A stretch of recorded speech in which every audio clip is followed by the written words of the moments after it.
frequently operates under Better Groups Club COPD program. We operate support groups by bringing people living with COPD within an environment where they can unite and learn more about their disease, as well as better management classes that is incorporated in these support groups. Currently, we have partnerships with LA Med, and I'm also happy to announce that in January 2013, we are going to be starting a new partnership with Queen's Care Clinics.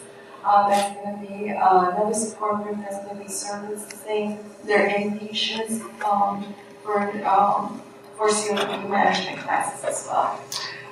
In addition to that, our program also does community outreach, where we go out to communities more of the underserved population and raising awareness of what COPD is and what are those symptoms and some of the causes that relate to environmental hazards. And we also promote population screeners so that people can actually self-screen and assess if they are at risk of COPD by asking simple questions such as, do you feel short of breath? Have you ever smoked more than 100 cigarettes in your entire life? So these are some of the basic questions the screener asks. And if they do screen at risk, we also engage medical allied professionals that come out with us to communities and assess them by giving them an educational respiratory exam. The exam does not diagnose them on site. It's only a doctor can diagnose you of COPD, but it does give them the opportunity to know what it feels like to have that type of assessment and to know what kind of questions to ask the physician and to also ask for a spirometry. In addition to our support groups, we have added two new components, which is a nutrition and an exercise component to our facilitator guide. And I have a few recommendations for people that have COPD based on diets. I actually have a PowerPoint here, but I think we all have PowerPoints. But so basically, one of the recommendations that we would like to give within our support groups is that for newly diagnosed patients to monitor their calorie intake as well as their weight by consulting with their physician or their registered dietitian to see what is their best cycle of calorie intake and what their weight should be. Considering that people that have COPD that are overweight, they have a tendency to have a higher shortness of breath, as well as their overweight makes their heart and lungs work harder. Therefore, their body is consuming more energy. On the contrast, with patients that have underweight, that creates a different scenario where their body tends to be more tired and weak, and therefore they're required to take more of a higher calorie intake and more on they're trying to gain weight, so they're trying now to eat more of the fatty food that's available to them, but at the same time we have comorbidities that fall into that phase.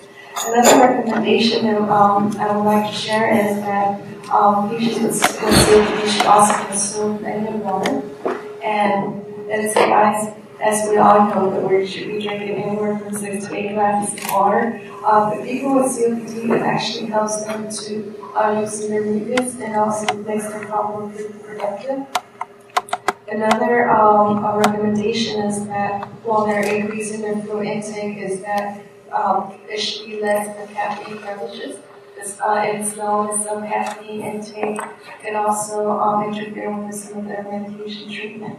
Now, if a patient living with COPD has a heart condition, sometimes doctors will put them on a limited fluid intake, so we advise them to always follow their source for that.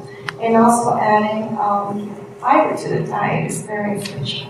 And that it's recommended that if they consume 20 to 35 grams of fiber many of their food products out there have naturally, for instance, vegetables, oatmeal, with cereal, pasta, rice, and fish has fiber. And why is so important? Well, it helps to move food along the digestive system, and it also can help decrease cholesterol in the blood system. And lastly, low sodium intake. It's also highly recommended. And the reason why is that too much sodium has a tendency to retain more fluid in the body, causing the lungs to build more mucus, more shortness of breath, and basically that's really unhealthy. Some of the substitutes that a person can use to substitute their table salt would be, for instance, substitute with herbs or no salt spices. And we also recommend that for low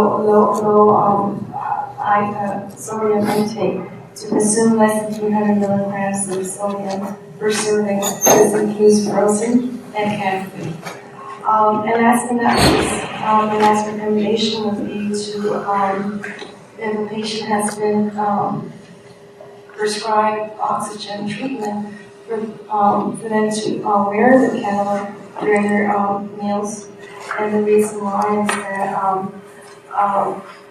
by doing so, while they're eating, their body's going to be consuming more energy while they eat in the digestive food. So having the extra oxygen actually helps them breathe. And those are our recommendations. Thank you. Thank you.